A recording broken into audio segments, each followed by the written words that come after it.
कथासागरमध्ये सगळ्यांचं स्वागत, मनापासून स्वागत. आपण पंजाब बघितलं, आता आपल्याला जायचं आहे बंगालमध्ये. रोज रोज मरण्यापेक्षा एकदाच मेलेलं काय वाईट, असा निर्धार करत अगदी सामान्यातल्या सामान्य घरातली उडादेवी जेव्हा देशासाठी प्राणार्पण करते, तिची कथा आज आपण बघणार आहोत. गंमत अशी आहे की या युद्धामध्ये ती आणि तिचा पती दोघंही लढता लढता कामी आले. अवध या भागात, अवध राज्य म्हणजेच त्यावेळेचा बंगाल, तिथली कथा आज आपण बघणार आहोत. चला तर मग. ही आहे उडादेवी पासे. खरं पाहायला गेलं तर अतिशय सामान्य घरातली, पण रोज मरण्यापेक्षा एकदा मेलेलं काय वाईट, आणि त्याचा मारता मारता मेलं तर काय वाईट. मरण्याच्या पूर्वी तिने 40 ब्रिटिशांना यमसदनाला पाठवलं, अशी ही उडादेवी. त्यावेळचं अवध प्रदेश किंवा अवध राज्य, इथली ही सिकंदराबादच्या लढाईची कथा. तिथला जो नवाब होता, जो बंगालचा नवाब सिराजुद्दौला, हा ब्रिटिशांच्या बरोबर झालेल्या युद्धात हरला आणि मग ब्रिटिशांनी त्याला दूर कुठेतरी कलकत्त्याजवळ छोटी जागा दिली. तिकडे तो जाऊन राहायला. जाताना तो काही बायकांना घेऊन गेला, मात्र हिच्यासारख्या असंख्य, कारण ही तर सुरुवातीला अतिशय गरीब घरातली आफ्रिकन, तिला तिच्या वडिलांनी विकली आणि मग नंतर ती परी, म्हणजे आपण हिची कथा पुढच्या वेळेला जरूर ऐकूया, अशी ही बेगम अवधची हजरत बल, ही नंतर 1857च्या युद्धाची नायिका बनली. या युद्धातली कथा आज आपण बघणार आहोत. 1857च्या युद्धाचा वणवा सर्वत्र पसरला होता. वेगवेगळे राजे राजवाडे जे कोणी असतील ते ब्रिटिशांच्या विरुद्ध लढत होते. अशाच लढाईत ह्या नवाबाचा पराभव झाला आणि अर्थातच हजरत बल, त्याची जी पत्नी होती, बेगम होती, तिने सत्ता स्वीकारली. तिच्याच राज्यामध्ये होती ही उडादेवी पासे. तिच्या माहेरविषयी फारशी काही आपल्याला माहिती कळत नाही, कारण अतिशय सामान्य पासी म्हणजे मागास जमातीत जन्मलेली ही, पण आपला देश आणि देशप्रेम आणि ब्रिटिश कोण इथे आमच्यावर सत्ता गाजवणारे या विचारांनी भारलेली ही उडादेवी. तिने विनंती केली की आम्हाला स्त्रियांना पण लढून दे, आणि मग या बेगमनी एक स्त्रियांची पलटण उभारली. या स्त्रियांच्या पलटणीचं नेतृत्व करत होती ही उडादेवी. या उडादेवीच्या नेतृत्वाखाली अर्थातच बेगमने पुढाकार घेतला आणि या साऱ्या स्त्रियांना पारंपरिक युद्धकला आणि आधुनिक बंदुका कशा चालवणं, जे काय असेल ते प्रशिक्षण द्यायला सुरुवात झाली, कवायत सुरुवात झाली आणि मग मनापासून त्या ब्रिटिशांशी लढायला तयार झाल्या. ही गोष्ट आहे 16 नोव्हेंबर 1857ची. ब्रिटिश अधिकारी जनरल कॅम्बेल हा अवधभर चालून आला, कारण बेगमची कथा आपण पुढच्या वेळेला बघणार आहोत. तिने कशा प्रकारे हा स्वातंत्र्य लढा सुरू ठेवला होता ते बघणार आहोत. मात्र त्याला आपण सीमेवरच अडवायचं, सिकंदराबादची लढाई म्हणून ही लढाई ओळखली जाते. त्याला आत येऊन द्यायचं नाही, असं ह्या उडादेवी आणि तिच्या काही सख्यांनी, म्हणजे तिच्या पलटणीतल्या स्त्रियांनी ठरवलं. अर्थातच ही जी लढाई आहे त्या लढाईमध्ये सुरुवातीला तर एकतर्फाच लढाई झाली, कारण ब्रिटिश मोठ्या झोकामध्ये अवधमध्ये शिरणार. मात्र वाटेवरच एक प्रचंड मोठं पिंपळाचं झाड होतं आणि पिंपळाच्या झाडावर ही उडादेवी लपून बसली.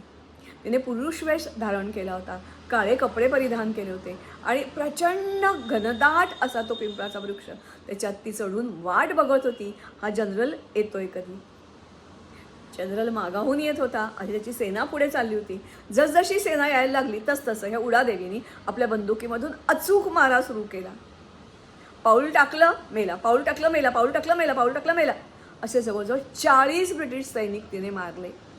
आता मात्र जनरल झटक्यात पुढे आला, म्हणाला अरे असं कसं होतंय. आणि मग त्यांनी टेहाळणी केली असता त्याच्या लक्षात आलं की समोरून नाही बरं का, वर त्या झाडावरून कोणतरी गोळीबार करत आहे. आणि मग झाडावरून गोळीबार करताय म्हटल्यानंतर त्यांनी आज्ञा दिली फायर, आणि निर्देश केला की त्या ठिकाणी तुम्हाला फायर करायचं आहे. ज्या ठिकाणून गोळ्या येत होत्या त्या ठिकाणी ती असं काहीतरी काळं दिसत होतं हलताना, त्या दिशेने त्यांनी सगळ्या सैनिकांनी गोळीबार करायला सुरुवात केली. गोळीबाराचा गोळ्यांचा अक्षरशः बंदुकीचा पाऊस पडला. तिला हजारो जखमा झाल्या, रक्त व्हायला लागलं, खालती रक्त तिचं खालती सांडायला लागलं. ती घट्ट पिंपळाच्या झाडाला धरून बसली होती.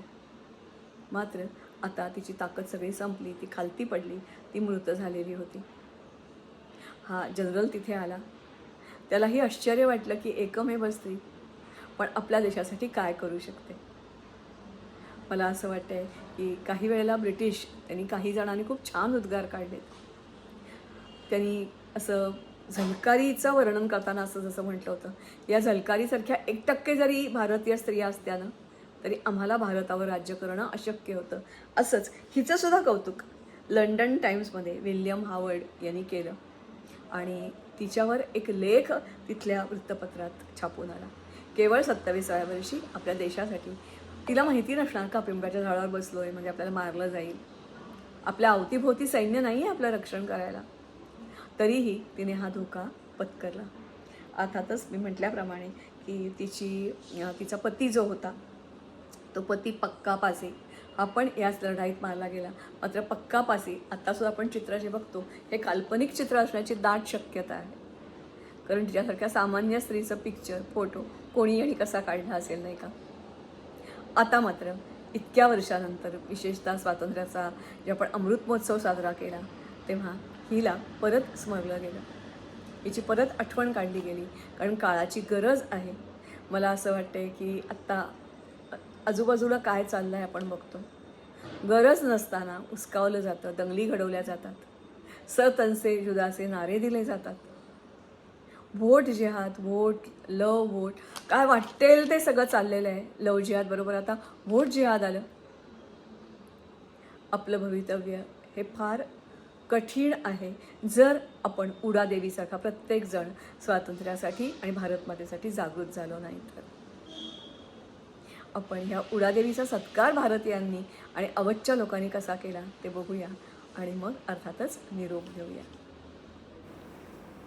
हेच ते पिंपळाचं झाड की याच्यावर बसून उडादेवी रोज मरण्यापेक्षा एकदाच मरायला आणि ते स्वातंत्र्यासाठी ब्रिटिशांशी लढायला तयार झाली. तिचा हा पुतळा. आज हा भाग येतो उत्तर प्रदेशच्या लखनौ भागामध्ये. तिथे सिकंदराबादमध्ये जिथे लढाई झाली तिथेच तिचा हा पुतळा उभा केला गेला आहे. तिच्यावर संशोधन करून अनेक पुस्तकं लिहिली गेली आहेत. सध्या पिलभीत या ठिकाणी तिचा शहिदी दिन साजरा केला जातो. ज्या ठिकाणी लढाई झाली त्या सिकंदराबादमध्ये ही तिची पुतळा उभा केला गेलेला आहे. त्याचबरोबर आता मात्र हा सगळा जो भाग आहे तो लखनौ उत्तर प्रदेश या भागामध्ये येतो. तिला मारून ब्रिटिशांचं समाधान झालंच नाही तर जनरल कॅम्पबेलनी आज्ञा सोडली आणि दिसेल त्याला ते गोळी मारत सुटले.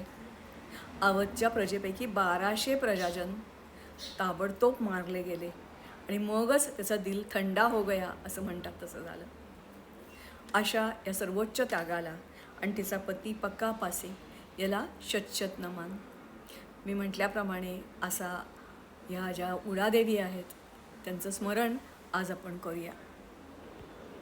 अशी ही उडादेवी वयाच्या केवळ 17व्या वर्षी देशासाठी सर्वोच्च बलिदान करणारी. आजकाल 17 वर्षाच्या आमच्या मुली नेमक्या काय करतात. देशाचं तर जाऊन दे, स्वतःच्या करिअरविषयी ते जागरूक असतात का. अर्थात दोष मुलींचा नाही, दोष आपला आहे. अशा असंख्य उडादेवींनी सर्वोच्च बलिदान करून मिळवलेलं स्वातंत्र्य ते राखणं, अबाधित ठेवणं हे आपलं काम आहे. भारतात सध्या प्रचंड म्हणतात ना टर्मॉईल तशी स्थिती आहे. प्रत्यक्ष इस्रायलसारखं युद्ध सुरू नाही आहे. मात्र आमचा गणपती उत्सव असून दे, दुर्गादेवीचा उत्सव असून दे किंवा काल घडलेली दिल्लीतली घटना असून दे, बॉम्ब ठेवल्याच्या अफवा असून देत, विमानं उडवून देण्याच्या अफवा असून देत, युद्ध सदृश्य किंवा युद्धापूर्वीची शांतता देशामध्ये आहे. अशा वेळेला किमान आपण मतदान तरी करूया आणि आपल्या हिताचं रक्षण करणारं सरकार निवडून देता येईल का ते बघूया. आपल्याबरोबर इतरांनाही हा संदेश पोचवूया आणि ही कथा 17 वर्षाच्या म्हणजेच आत्ता जेमतेम 11वी-12वीत असणाऱ्या मुलांनी, त्यांच्या वयाच्या मुलांनी केलेलं हे बलिदान आहे त्यांच्यापर्यंत जरूर पोचवा. कारण तुम्हाला सगळ्यांना माहिती आहे की जिजाऊनी शिवाजी घडवताना त्याला रामायण महाभारतातल्या गोष्टी सांगितल्या होत्या. आमच्या मुलांना आम्ही लहानपणी, मला असं वाटतं की विनयचं तर म्हणजे माझ्या मुलाचं तर बाबासाहेब पुरंदऱ्यांचं शिवछत्रपती हे पुस्तक त्यांनी केवळ आणि केवळ स्वतःच्या पॉकेट मनीमधून इयत्ता 5वीत असताना विकत घेतलं होतं आणि ते बाय हार्ट केलं होतं. आणि म्हणून त्याच्यासारखा योद्धा तयार झाला. आपल्या पुढच्या पिढीला या सगळ्या ज्ञानाची गरज आहे. सगळीच जबाबदारी शाळांची नसते, पालक आणि समाजाची असते. अशा कथा मुलांपर्यंत पोचवणं हे तुमच्या माझ्यासारखी प्रत्येकाचं कर्तव्य आहे, हे आपण विसरूया नको. नमस्कार, धन्यवाद. पुढच्या वेळेला जी अवधची बेगम आत्ता आपण उल्लेख केला हजरत बल, तिच्याविषयी बघणार आहोत. कारण तिचंही नशीब कोणाला कुठे आणि कसं घेऊन जाईल सांगता येत नाही, तशी या अवधची कथा आहे. चला तर मग.